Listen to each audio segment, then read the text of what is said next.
1660ರಲ್ಲಿ ಮೊಘಲ್ ಚಕ್ರವರ್ತಿ ಔರಂಗಜೇಬನ ಮಗ ರಾಜಕುಮಾರ ಅಜಂ ಶಾ ತನ್ನ ಪ್ರೀತಿಯ ತಾಯಿ ದಿಲ್ರಾಸ್ ಬಾನು ಬೇಗಂ ಇವರ ಮರಣದ ನಂತರ ತಾಯಿಯ ನೆನಪಿಗಾಗಿ ನಿರ್ಮಿಸಿದನು.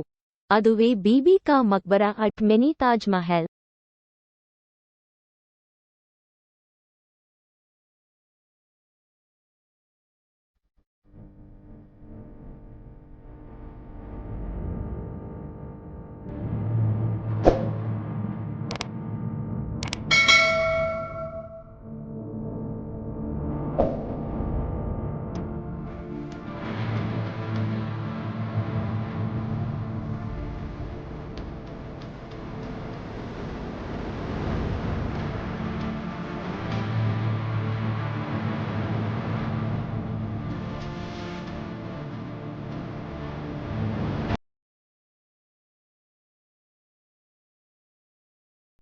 ಬೀಬಿ ಕಾ Maqbara tomb of the lady ಭಾರತದ ಮಹಾರಾಷ್ಟ್ರದ ಔರಂಗಾಬಾದ್ನಲ್ಲಿರುವ ಸಮಾಧಿಯಾಗಿದೆ.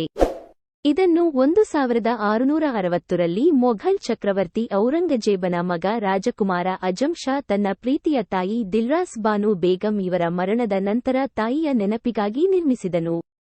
ಇದು ಔರಂಗಜೇಬನ ತಾಯಿ ಮುಮ್ತಾಜ್ ಮಹಲ್ನ ಸಮಾಧಿಯಾದ ತಾಜ್ ಮಹಲ್ಗೆ ಹೋಲಿಕೆಯನ್ನು ಹೊಂದಿದೆ. ಬೀಬಿ ಕಾ ಮಕ್ಬರಾವು ಔರಂಗಜೇಬ್ ನಿರ್ಮಿಸಿದ ಎರಡನೇ ಅತಿ ದೊಡ್ಡ ರಚನೆಯಾಗಿದೆ. ಇದು ಬಾದಶಾಹಿ ಮಸೀದಿಯಾಗಿದೆ. ಇದನ್ನು ದಖನಿ ತಾಜ್ ಎಂದು ಕರೆಯುತ್ತಾರೆ.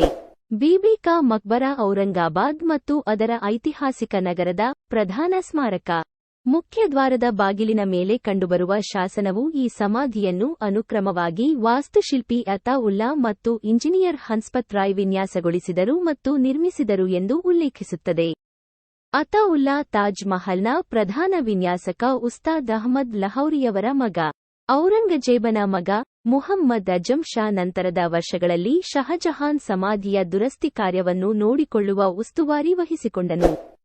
ದಿಲ್ರಾಸ್ ಬಾನು ಬೇಗಂ ಅವರು ಇರಾನ್ನ ಪ್ರಮುಖ ಸಫಾವಿದ್ ರಾಜವಂಶದ ರಾಜಕುಮಾರಿಯಾಗಿ ಜನಿಸಿದರು ಮತ್ತು ಗುಜರಾತ್ನ ವೈಸ್ರಾಯ್ ಆಗಿದ್ದ ಮಿರ್ಜಾ ಬಡಿ ಉಜ್ ಜಮಾನ್ ಸಫವಿ ಅವರ ಮಗಳು ಮೇ 8, 1637ರಂದು ಆಗ್ರಾದಲ್ಲಿ ರಾಜಕುಮಾರ ಮುಹಿಯುದ್ದೀನ್ ವಿವಾಹವಾದಳು.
ಮತ್ತು ಪಶ್ಚಿಮ ಭಾಗಗಳ ಮಧ್ಯಭಾಗದಲ್ಲಿ ಬರದರಿಸ್ ಅಥವಾ ಕಂಬದ ಮಂಟಪಗಳಿವೆ. ಎತ್ತರದ ಆವರಣದ ಗೋಡೆಯು ಮೊನಚಾದ ಕಮಾನಿನ ಹಿಂಸರಿತಗಳು ಮತ್ತು ನಿಯಮಿತ ಮಧ್ಯಂತರಗಳಲ್ಲಿ ಕೊತ್ತಳಗಳಿಂದ ಕೂಡಿದೆ.